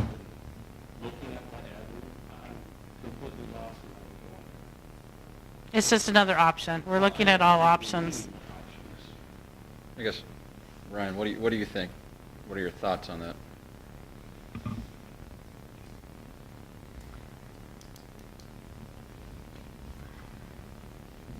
my opinion, I think it's easier if they're here. That's just my opinion. In there. I mean, right now, honestly, they're doing both. I mean, I walked into 15 classrooms today and they're staring at a monitor with 4 or 5 kids there, and there's kids in the classroom. I think helping kids, I mean, when they're in person, it's a lot easier. Would that be an additional workload for the staff if we did Zoom Friday mornings? They've already created it, so I mean, they've already, as they're going along this journey, their content is all being created in digital. So I mean, the kids are going into Google Classroom and getting their content and things are already scanned in there anyway. So what would be the benefit of that, the transportation? So we've just been talking about the best way to educate is our students and our teachers. We've talked about screen time, we've talked about Zooms, we've talked about where we're at. I'm a little confused on why we're throwing this back as another option. Because we were talking about what area districts have come up with for solutions, and so we're just talking about it. We're just looking if that would work for our district, like other districts are using it. It's just another option to look at, I guess. If you're going to compare yourself to Montevideo, they have very similar county numbers to us, and that is the option they're choosing. So I know kids hate Zooms. I'll throw that out there right now.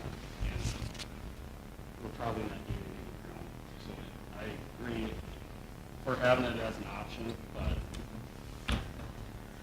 So one quick question, the 28 minutes between classes in the middle school, high school, that 28-minute long, that's the class time. That's not counting the between here and there from room to room? That's correct. Yep. Correct? That's Yep. 28 minutes in front of a teacher. Okay.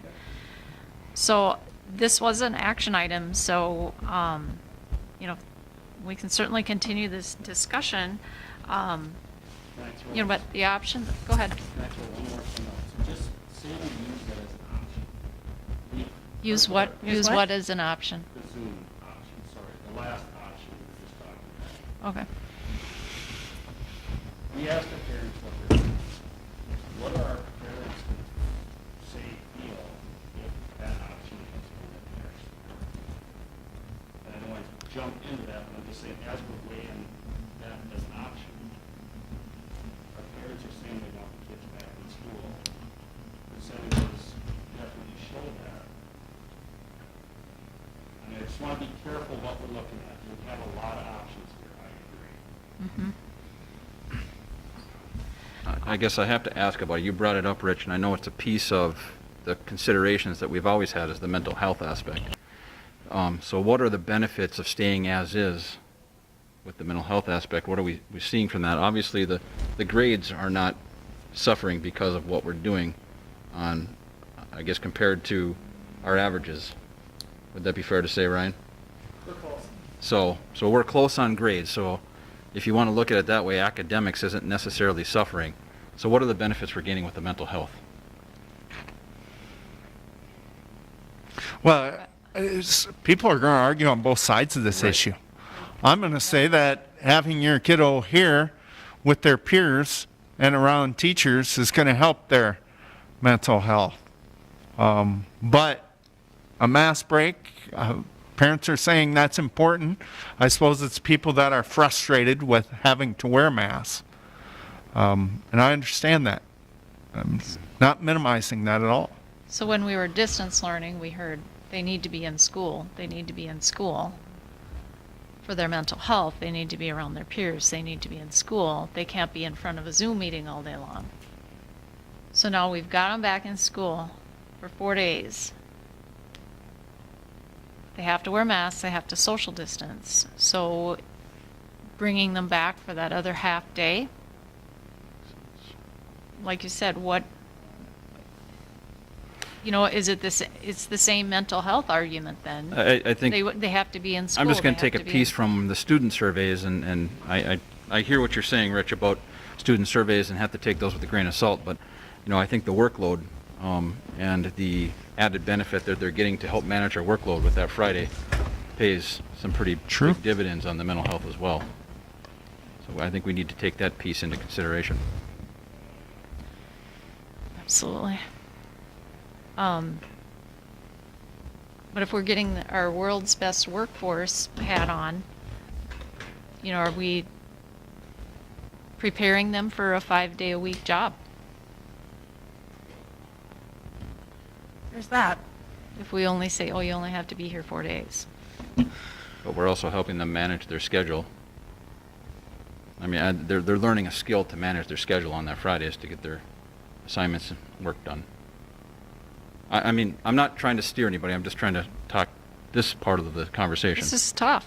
This Yeah, is it is. very, very tough. 'Cause It was some- tough So- on Thursday night when we talked about this on the ICT team Yep. as well. It was, And I think and you there's a lot could- of feedback from teachers as well, and hearing from them, that was hard, a lot of it. I mean, they're having a hard time this school year. They really are. But I think you could ask a student their feelings. You could ask the same parent their feelings. And the parent's probably seen what the student's doing. It's hard, I agree. I mean, yes, when I was in school, I would have rather went to school 1 day a week and had 4 off, but obviously that's not an option. I mean, just to peel away the layers, our job is to do the best to educate the students of the district, and we couldn't do it the normal way because of COVID. And we know that students learn better in front of classroom teachers. Yep. Correct, Rich?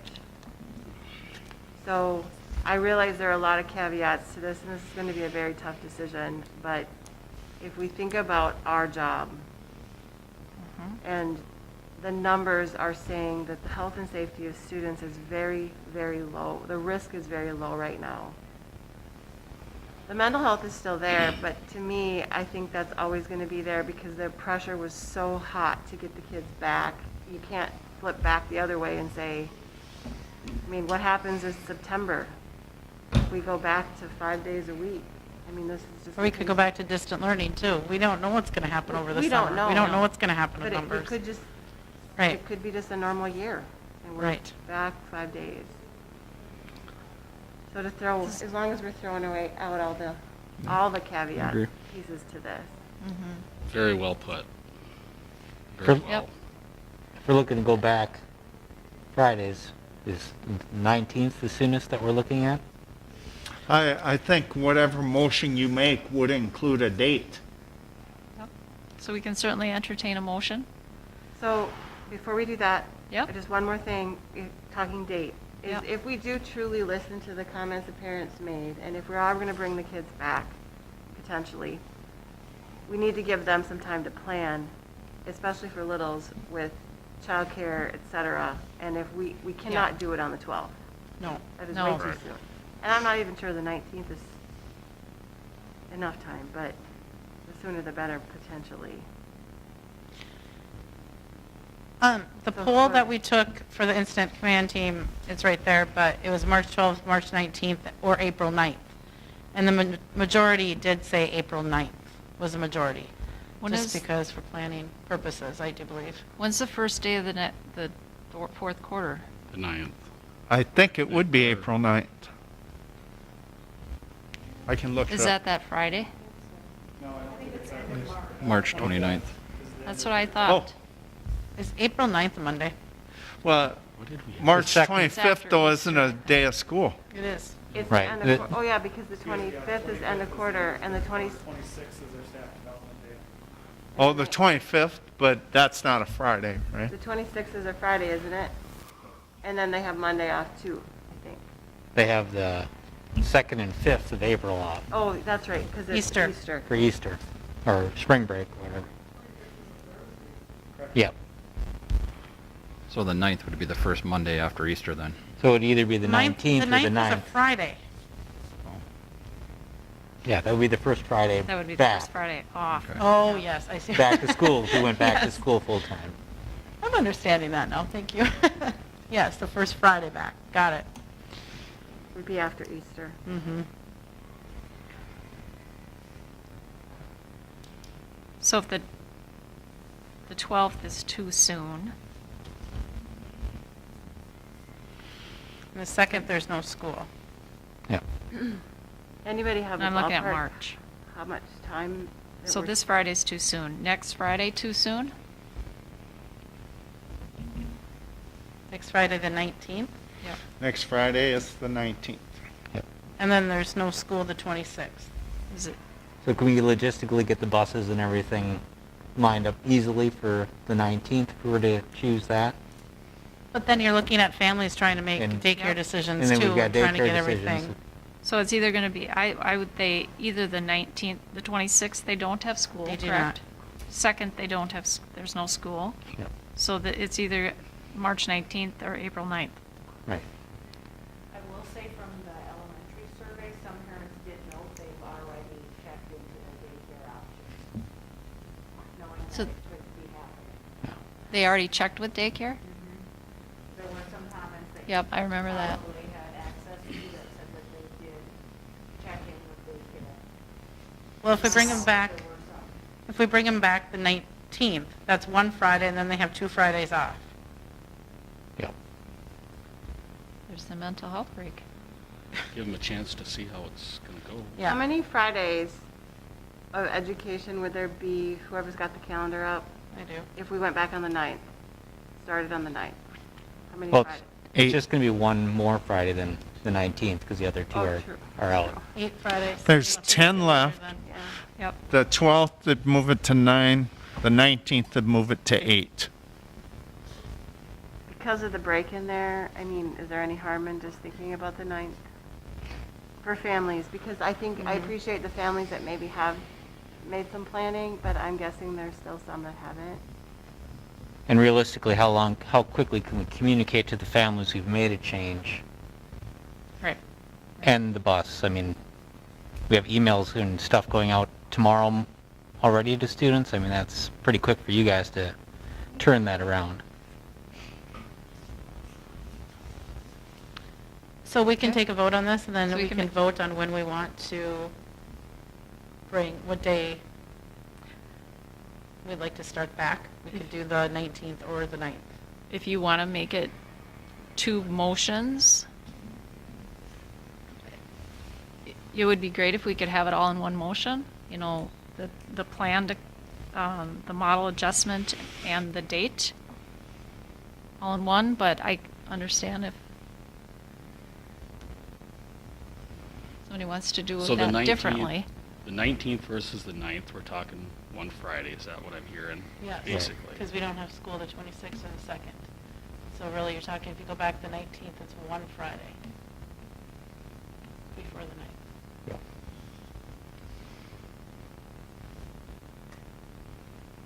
And that, in good grace, would give our teachers a little extra time to prepare, feel like, I mean, because Well, obviously we don't They said want- they've already, I mean, they're already prepared. So, okay. Yeah. Parents would have more time to prepare in line of daycare. Parents would. Yep. One Friday, And still in the normal routine. there's another thing, like, I know this is not a deciding factor, but I just want to throw that out there. The spring sports, when do they start? Because I know Baseball starts the 22nd. of March. Softball, yep. Is that 7th grade too, 7th and 8th grade? I'm Is not there sure still about in 7th and 8th grade, basketball? But I know a lot of them do start the 29th. I'm not sure on the junior high Okay. basketball season. Okay. I don't know if he would have a definitive start date for junior high because he may base that upon when competition starts. And I would guess with the way things are, he doesn't have a set in stone spring schedule Okay. for sub-varsity. So I don't really want to over-debate the dates, but the only thing that comes to my mind, if we were making a learning model change because of COVID numbers increasing, that change could have happened on a Thursday night in effect for Monday morning. So I just... Notice I never encouraged that decision. So just want to throw That's, that out. that is true. But we never did it that way. Incident Well, I'm command team, listening to yep. what Lisa's saying. I mean, as far as, I do know there are teachers out there that were suspecting 2 incident command team meetings ago that there was a possibility of kids coming back. I think teachers are maybe more prepared than we think. I know it's gonna be tough. I know we're talking parents, it's gonna be tough. But I think the Yep. consideration is more for the parents than it is for the staff.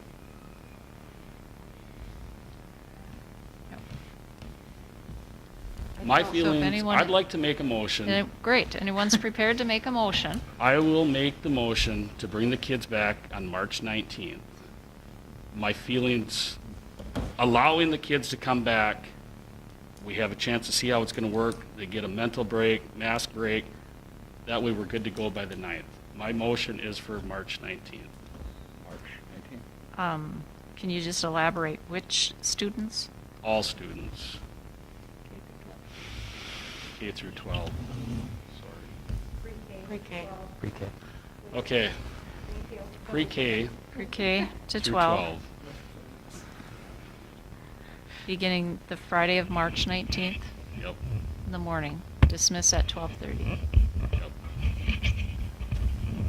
Okay, there's a motion. Is there a second? Second by Zempel.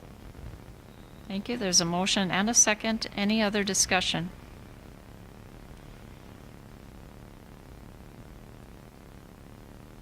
Hearing none, all those in favor say aye, although I probably would like to do roll call vote, just so Denise can get it recorded correctly. Okay, we'll start with Amanda. No. No. Yes. Sharon Rupp, yes. Sonia Peterson, no. Ron Winter, yes. Matt Zempel, yes. 4-3. Motion carries on a vote of 4-3. Okay. Might I have a second? Yes. Remember, it was 4-3. We come out unified, okay? I know it's hard. Everybody has strong feelings on both sides, but that doesn't help this community, okay? I would hope that you continue to work with us, those people that didn't see it that way. Let's try and resolve what the reservations are instead, okay? Oh, Okay. thank you. Thank you for saying that. Next item is board meeting format and location. So there was a question about, do we want to continue meeting in the little theater, or could we move back to the boardroom? And what would that look like if we moved back to the boardroom? Could we have Visitors. additional visitors or people within, present in the meeting area, so they could, give a public address. Anyone have any comments about any one way or the other? My personal opinion is the boardroom is just so much smaller than the little theater. So if this is working, this is better spacing. I don't think city councils and county boards are open to the public yet, and so I guess I would want us to keep that in mind. As much as I miss the public input, I just feel like there's a lot of them that are still closed, and I want us to weigh that as we make our decision. Mm-hmm. And I would think if we would open it up, that it's got to be based on the number, a capacity type thing. So you'd have to do a sign-up sheet for a maximum number or a. Yeah, I think what we'd do is we would have somebody at the door to count, because we can host about, I believe it's 17 out there, correct, Mr. Luft? 17 people out there. And if more than that showed up, they'd have to be in an overflow area, one in, one out sort of thing. Maybe they would be willing to have a representative speak for a group. I am a little concerned if someone does feel that their opinions haven't been heard. I apologize for that. I think all of us have tried, including you folks, to listen to everybody, right? But we could host community here to a maximum of 17, and there's 4 people out there already, so that'd be 13 visitors if they're willing to mask and comply with our recommendations. requirements.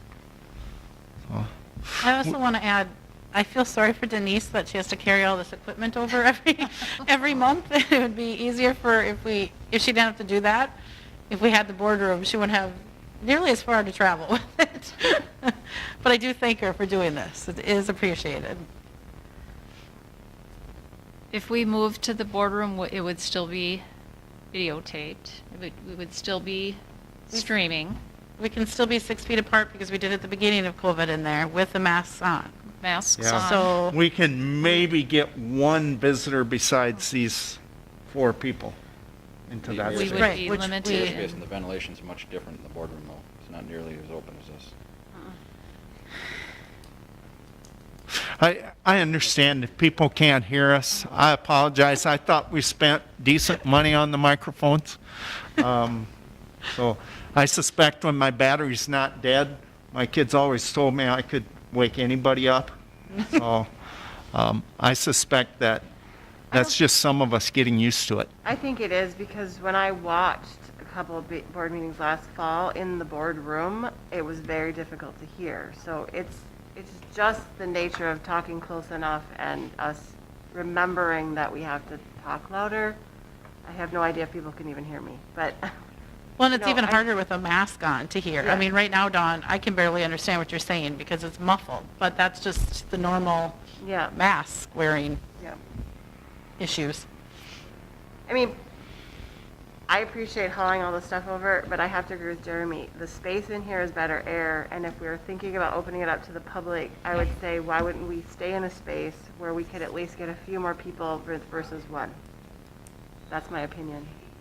Could probably open the windows over in the boardroom pretty soon when we're over there. That's an idea.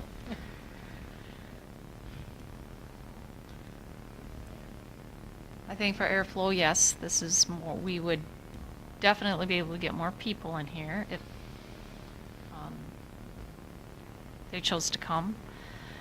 There'd be better airflow, we have the space. We would still ask them if they chose to come, they would have to wear a mask. If they chose to speak, we would have to have them come up, speak into the microphone. Probably time limit, depending on the number of people. Yeah. There'd have to be a limit of time Yes, for we the would- public address. We would have to limit the amount of time for each speaker.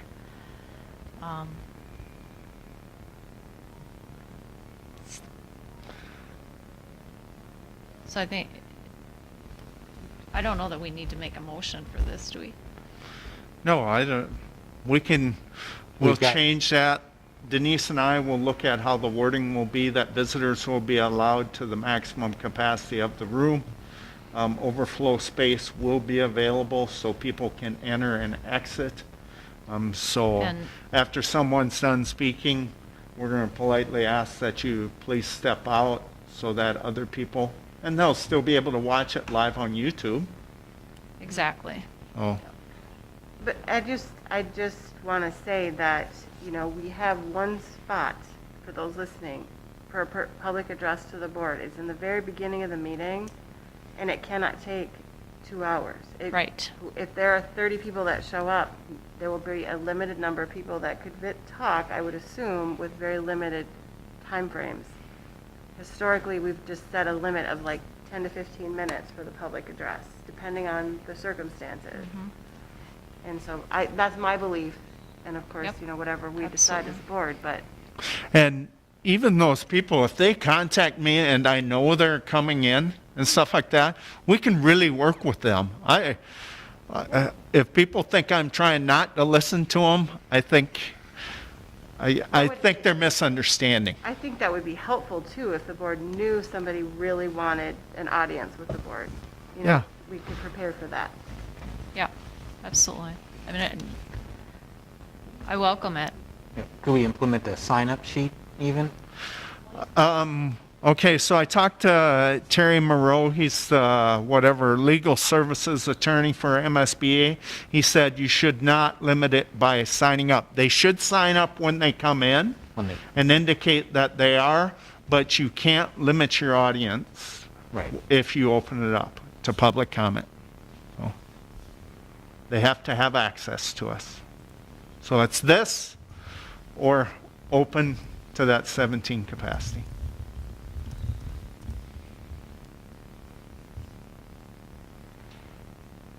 I'd prefer to stay like this, just based on what county and city boards are still doing.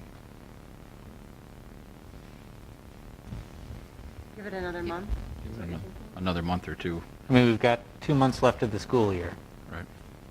so we could keep it as is through the end of this school year and address it again this summer. But we meet through the summer, Matt. No, we could Let's open address this it, in the summer. we could address it as a board again in one of our summer meetings. We could table this until a future meeting to reopen it up, once more vaccines are out, that kind of stuff. Sure. I think That's what this I'm might saying. be one that you're going to have to make a motion. There have to be a motion here, just so we go on record for what we're going to do. So there's no gray area between us. I'll make a motion that we keep the board meetings in a distant format for 2 more months and then reevaluate at that time, given the situation of vaccine availability and COVID numbers. Okay, so there's a motion to, So that would resume We'd the May meeting? reevaluate in May. so I'll just amend so I my have motion this to right, reevaluate in May. to continue with the current process. With the current format. Yeah, current format, okay. And reevaluate in May. Per whatever statute that is, Sharon.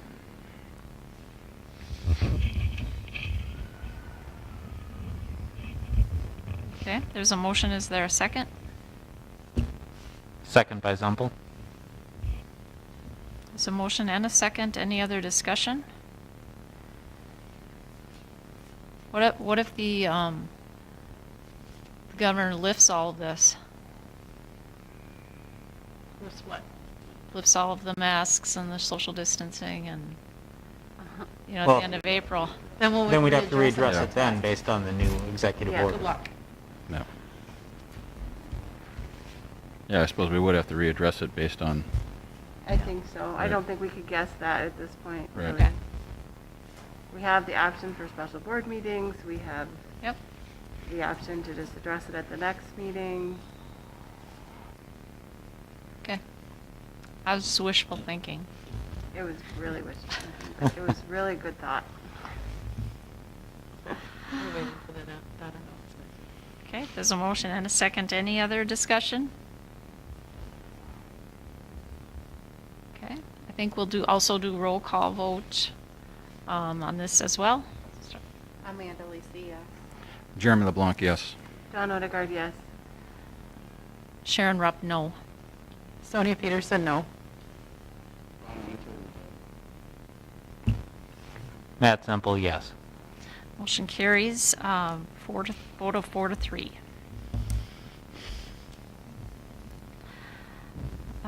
Okay, next item is policy update. There was no policy updates, no discussion items, no correspondence. So our upcoming events, end of the third quarter as stated, are March 25th. No school for staff development, March 26th. No school for staff development, April 1st. No school for Easter break, April 2nd and 5th. And at this time, we'll take a short recess and then go into executive session, and there will be no further action items or discussion after the executive session is completed.